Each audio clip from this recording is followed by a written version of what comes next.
জন্য আল্লাহ পাক রব্বুল আলামিন কুরআনুল কারীমের মধ্যে বলে দিয়েছেন, ওয়া খালাকুতুল জিন্না ওয়াল ইনসা ইল্লা লিয়াবুদুন। আমি জিন এবং মানুষকে সৃষ্টি করেছি আমি আল্লাহর ইবাদত করার জন্য। জোরে বলেন সুবহানাল্লাহ। আল্লাহ সুবহানাহু ওয়া তাআলা আমাদেরকে ইবাদত করার জন্য সৃষ্টি করেছেন। আর আমরা যদি এই দুনিয়া পাওয়ার পরে রবের ইবাদত থেকে আলাদা হয়ে যাই, রব থেকে আমরা আলাদা হয়ে যাই, তাহলে আল্লাহ পাক রব্বুল আলামিন আমাদেরকে কি করবে জানেন? আল্লাহ পাক রব্বুল আলামিন বলে দিয়েছেন, ফি নারি জাহান্নামা খালিদিনা ফিহা আবাদা।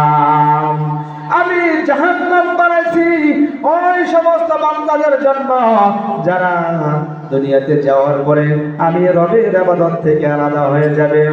আল্লাহ পাক রব্বুল আলামিনের পয়গম্বর মুসা আলাইহিস সালাতু ওয়াস সালাম, আপনারা নাম শুনেছেন, আমিও নাম শুনেছি। কুরআনুল কারীমের মধ্যে আল্লাহ পাক রব্বুল আলামিন মুসা পয়গম্বরের কথা উল্লেখ করেছেন। হযরত মুসা আলাইহিস সালাতু ওয়াস সালাম আল্লাহর দিকে লক্ষ্য করে বললেন, আল্লাহ এই সুন্দর আসমান বানাইলাম, জমিন বানাইলাম, কুল কায়নাত বানাইছো, কি সুন্দর চেহারা মানুষকে তুমি দিছো, কেমন করে মানুষ কথা বলেন, এই জবানটা কে দিছে বলেন? কে দিছে বলেন? আল্লাহ দিছেন। আমার মায়েরা, বন্ধুরা আমার, দুনিয়াতে অনেক মানুষ আছে তার জবান নাই, আছে কিনা বলেন? এই জবানটা দিয়ে আমরা কথা বলি, কথা বলার শক্তি যিনি দিয়েছেন তার নাম আল্লাহ। আল্লাহ পাক রব্বুল আলামিন বলে দিয়েছেন, বান্দারে দুনিয়াতে কত মানুষ তোমাদের সামনে বানাইছি আর বোবা, কথা বলতে পারে না, তোমাকেও তো আমি আল্লাহ ইচ্ছা করলে তার মতো বানাইতে পারতাম। আল্লাহ পাক রব্বুল আলামিন তা বানাই নাই, এই জবানটাকে খুলে দিয়েছেন যিনি। এই জবান দিয়ে যদি আমরা আল্লাহরে আল্লাহ না বলে ডাকি, তাহলে কাকে ডাকবো? আল্লাহ বলার শক্তি ক্ষমতা যিনি দিয়েছেন, এই রবের প্রশংসা আমার আপনার করার দরকার আছে কিনা বলেন? আমার ভাইয়েরা, বন্ধুরা আমার, কালো আর দলো মানুষ তবুও তো নারী, তাদের সাথে বলো তোমার কিসের এত আরি? নিজের সংসার করা তুমি পরে টাকা দিয়া, বেহুদার মতো তুমি করে নিলে বিয়াম। শিক্ষিত কি অশিক্ষিত এমন ব্যবহার, মেয়ের বাবাই চিন্তাই করে না আহার। যতুকের টাকা নিওয়া নাই তো যাদ বিজান, তাই তো খারাপ লোক বাড়ে এই দুনিয়ায়। যত সব দুঃখ জ্বালা জুলুম অত্যাচারী সইতে হয় বসে বসে মেয়ের বাবারই। কথা বলেন ঠিক কিনা? আমার ভাইয়েরা, বন্ধুরা আমার, মুসা আলাইহিস সালাতু ওয়াস সালাম কি বললেন? আল্লাহ এত সুন্দর করে মানুষ বানাইছো, কেমনে আবার তুমি এদেরকে জাহান্নামে দিবা? আল্লাহ তোমার কি মায়া হয় না? আল্লাহ গো তোমার কি দয়া হয় না? আল্লাহ পাক রব্বুল আলামিন আল্লাহকে যখন এই কথা বললেন, মুসা আলাইহিস সালাতু ওয়াস সালাম আল্লাহ পাক রব্বুল আলামিনকে বললেন, আল্লাহ তখন বললেন, মুসা জমিনের মধ্যে কিছু তুমি বীজ রোপণ করে দাও। মুসা আলাইহিস সালাতু ওয়াস সালাম জমিনের মধ্যে আউল দান করে দিলেন, আর দানগুলো সুন্দর করে আল্লাহ তাআলা দান করে দিলেন। আস্তে আস্তে দানগুলো সুন্দর হইল। মুসা আলাইহিস সালাতু ওয়াস সালাম এই দানগুলোরে আবাদ করলো, কষ্ট করলো, বৃষ্টির মধ্যে ভিজলো, রোদের মধ্যে পড়লো, আগাছাগুলা পরিষ্কার করলো। এত কিছু করার পরে মুসা আলাইহিস সালাতু ওয়াস সালাম দানের মধ্যে আবার ছিটা হয় কিনা বলেন? হয় না? মুসা আলাইহিস সালাতু ওয়াস সালাম এই দানগুলোরে সুন্দর করে বাড়িতে নিয়ে যত্ন করে রতন করে আল্লাহ পাক রব্বুল আলামিনের সৃষ্টি আল্লাহ তাআলা কি সুন্দর করে মদদ দিয়েছেন, বরকত দিয়েছেন। মুসা আলাইহিস সালাতু ওয়াস সালাম খুশি হয়ে এই ধানগুলোরে সুন্দর করে যত্ন করে রেখে দিলেন। আর ধানের মধ্যে যে ছিটাগুলো হয়, বসিগুলো হয়, এই আবর্জনাগুলো মুসা আলাইহিস সালাতু ওয়াস সালাম পুড়ে দিলেন।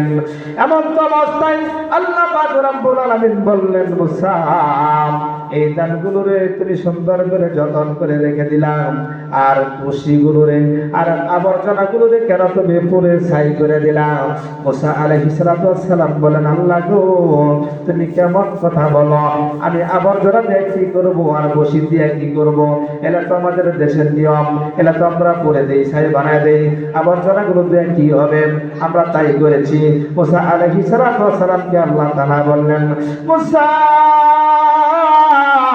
রক্তের মধ্যে পড়া বৃষ্টির মধ্যে ভিজা এত সুন্দর করে তুমি ধানগুলোরে আবাদ করলা, আর এত যত্ন করে রতন করে তুমি এই ধানগুলোরে তুমি ঝোলার মধ্যে তুললা, আর আবর্জনাগুলো পুরে ছাই বানায় দিলা।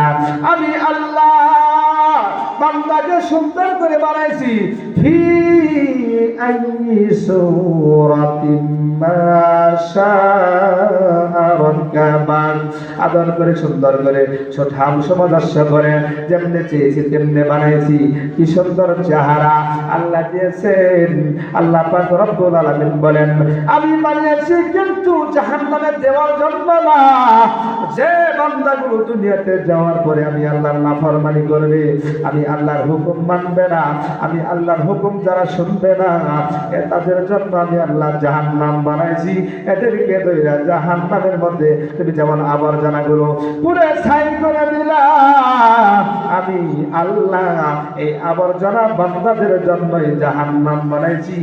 জাহান্নামের মধ্যে তাদেরকে ফালাইয়া বুইরা ছাই বানাই দেব, আবার তাদেরকে জীবন দেব। এবারে পড়তে থাকবো তাদের এই পরিশ্রম, তাদের এই মুসিবত, তাদের এই গজবগুলো অনন্তকাল চলবে। তারা যে পরিমাণ পাপ করবে ওই পরিমাণ সাজা ভোগ করতে হবে জাহান্নামের মধ্যে। আমার ভাইরা বন্ধুরা আমার, আল্লাহ পাক রব্বুল আলামিন আমাদেরকে বানাইছেন সুন্দর করে আল্লাহ তাআলা জান্নাতে দেওয়ার জন্য।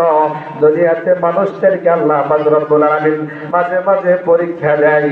এই পরীক্ষার মধ্যে যদি কোনো বান্দা টিকে থাকতে পারে, তাহলে আল্লাহ পাক রব্বুল আলামিন ওই বান্দাকে পুরস্কৃত করবে, ওই বান্দার সুনাম বৃদ্ধি করে দিবে, ওই বান্দার সম্মানকে আল্লাহ তাআলা বৃদ্ধি করে দিবে। ওই বান্দাকে আল্লাহ তাআলা দুনিয়াতে জান্নাতি মানুষ হিসেবে আখ্যায়িত করবে। এমন হাদিসের মধ্যে আছেন, ফেরেশতারা একদম ফেরেশতা এমন ভাবে আসে, সপ্তাহে আসে, একটা হাদিসের মধ্যে আছে, কেউ বলে একটা হাদিসের মধ্যে 15 দিন পরে আসে, আর একটা হাদিসের মধ্যে আছে 1 মাস পরে আসে। আসার পরে ওই বান্দাগুলো, কোন বান্দাগো, যে বান্দাগুলো আল্লাহর হুকুম মানে, ওই বান্দাগুলো কোন বান্দা বান্দি গো, যারা রাতের বেলা উঠিয়া তাহাজ্জুদ করে, ওই বান্দা বান্দি কোন বান্দা বান্দি গো, যারা আযান শোনার পরে আর ঘুমে না, মসজিদের দিকে রওনা হয়ে যায়। কোন বান্দা বান্দি আল্লাহর যারা 5 ওয়াক্ত নামাজে আযান শোনার পরে মসজিদে চলে যায়, ওই বান্দাগুলোর তালিকা ওই ফেরেশতাগুলো লেখে, এরা জান্নাতি, এরা জান্নাতি। এই জান্নাতি মেহমানগুলো